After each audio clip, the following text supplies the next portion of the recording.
Hello guys, আসসালামু আলাইকুম, it's me welcome to my another video. তো আজকে দেখতেছেন বং জাবি ব্লগ। ইয়েস গাইস, অনেকেই জানেন আমি গ্রামে থাকি। তো শীতের মজাই গ্রামে, ঠান্ডা লাগলে আর কুয়াশা দেখলেই কিন্তু শীতের মজা উপভোগ করা যায় না। শীতের মজা উপভোগ করতে হলে আপনাকে অবশ্যই আসতে হবে গ্রামে। তাই এই গ্রামের শীতের এই সৌন্দর্য এবং শীতের এই উপভোগের কথা আমি আপনাদের সামনে তুলে ধরবো, আমি জাবির। তো চলেন দেখা যাক। অনেকেই জানেন না একজন গ্রামের মানুষ কীভাবে বাস করেন।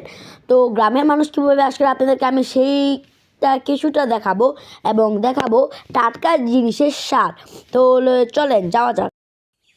এখন মূলত ধানের সিজন, এখন মানুষ ধান লাগাবে। ওই দেখতে পাচ্ছেন কতগুলো কর্মচারী ওখানে কাজ করতেছিল। তো আমরা আসি বর্তমানে আমাদের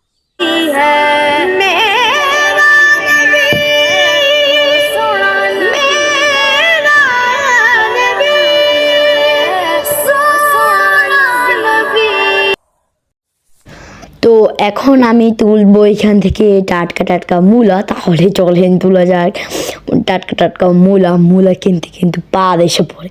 তো এই যে তুলে ফেললাম একটি টাটকা মূলা। তো চলেন আরও তোলা যাক, দেখি তো আর কোথায় আছে কিনা। তো এখানে দেখতে পাচ্ছেন আরও মোটা একটা মূলা, যেটা আমি এখন মাত্রকে তুললাম। তো আমি মোটমাট 2টা মূলা এনেছি। তো দেখতে পাচ্ছেন মূলা